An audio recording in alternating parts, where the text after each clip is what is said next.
मैत्रिणींनो, बीट पौष्टिक आहे आणि लहान मुलं खात नाहीत.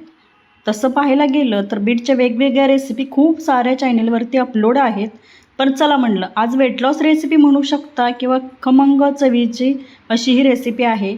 मग तुम्ही सकाळी नाश्त्यामध्ये मुलांच्या टिफिनसाठी बनवू शकता. पोटभरीचा असा पदार्थ आहे आणि ज्यांना वजन कमी करायचं आहे ना, त्यांनी पोटभर खाऊन हे वजन कमी करण्यासाठीची रेसिपी आहे. मैत्रिणींनो, एक बीट आहे, त्याची साल काढून स्वच्छ धुवून किसून घेतलेलं आहे. यामध्ये ज्वारीचं पीठ घातलेलं आहे. फक्त काय करायचं, पिठाचं प्रमाण आहे ते थोडंसं कमी ठेवलेलं आहे आणि बीट जे किसून घेतलेलं आहे ते जास्त प्रमाणात आहे. आणि मसाल्याच्या डब्यात असतील ते मसाले, धणेपूड, जिरेपूड, थोडंसं तीळ घातलं, थोडंसं ओवा घातला, चवीनुसार मीठ. आणि इथे हिरवी मिरचीऐवजी लाल तिखट वापरते आणि माझ्याकडे जवस होतं, ते जवस पण यामध्ये घातलेले आहे. कारण असं जवस कोणी खात नाही, तर या थालीपीठामध्ये जर घातलं तर आवडीने खातील म्हणून घातलेलं आहे. आणि तितकंच ते पौष्टिक पण आहे बघा. यामध्ये कांदा ॲड करू शकता, थोडीशी कोथिंबीर घाला. परंतु आता सकाळच्या घाईगडबडीत घरात असणाऱ्या साहित्यातच बनवायचं, तर मी या पद्धतीने बनवलेलं आहे. आणि मुद्दाम जवस जे आहे ते 2 चमचे घातलेले आहेत बघा. त्याचा जो खरपूस भाजल्यानंतरचं जी टेस्ट आहे ती खूप छान लागते. आणि यामध्ये तीळ आणि जवस मी आवर्जून घालते. थोडंसं पाणी घ्यायचं आणि हे छान असं मिक्स करून घ्यायचं. आता बीटमध्ये थोडंसं पाणी असतं आणि गरज वाटली तर थोडासा पाण्याचा हात घ्यायचा. पीठ कमी प्रमाणात वापरले त्यामुळे जास्त पाणी घ्यायची गरज लागत नाही. आणि मैत्रिणींनो, ज्यांना वजन कमी करायचं आहे ना, त्यांनी पिठाचा कमी वापर करायचा आणि बीट जे आहे ते जास्त वापरायचं. छान असा गोळा बनवून घेतला. यात आपल्याला 2 धपाटे बनवता येतात.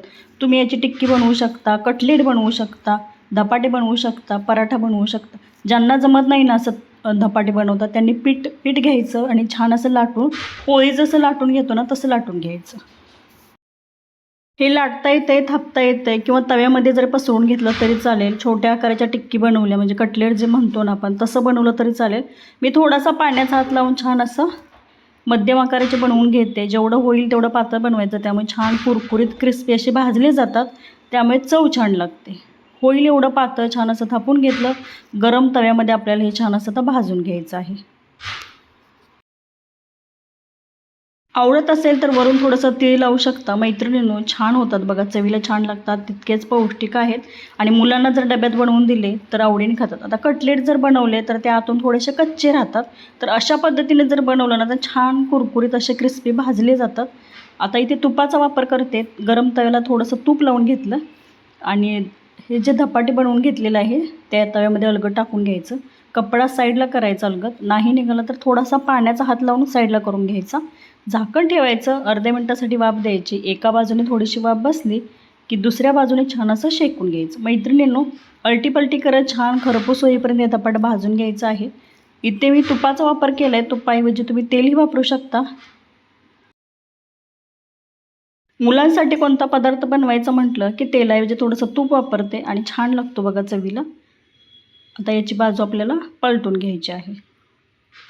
जेवढं कुरकुरीत छान क्रिस्पी होईपर्यंत भाजशीला ना, तेवढं ते चवीला छान लागतं. मीडियम फ्लेमवरती छान असं भाजून घ्यायचं, म्हणजे छान क्रिस्पी असे लागतात.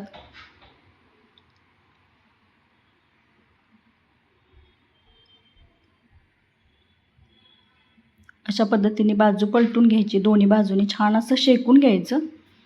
आणि हे तुम्ही दह्यासोबत, एखाद्या भाजीसोबत किंवा असेही कोरडे खाल्ले तरी चवीला खूप छान लागतात. बनवून घेतले, एका प्लेटमध्ये काढून घेतले. मैत्रिणींनो, आता हे दह्यासोबत खाल्लेले आहे, त्यासोबत थोडीशी काकडी आणि मैत्रिणींनो एखादी भाजी असेल तर त्यासोबतही खाऊ शकता.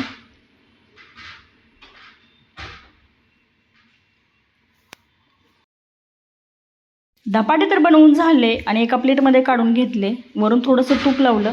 मग दह्यासोबत, भाजीसोबत खाऊ शकता आणि सोबत थोडीशी काकडी. मैत्रिणींनो, व्हिडिओ कसा वाटला कमेंट करून नक्की सांगा. टिफिनमध्ये बनवून देऊ शकता किंवा नाश्त्यासाठी. आणि बीटपासून बनवलेले चविष्ट तर झालेले. अशाच नवनवीन रेसिपी पाहण्यासाठी आपल्या चॅनलवरती खूप साऱ्या अशा healthy recipe, weight loss recipe upload केलेल्या आहेत, तर सबस्क्राईब नक्की करा.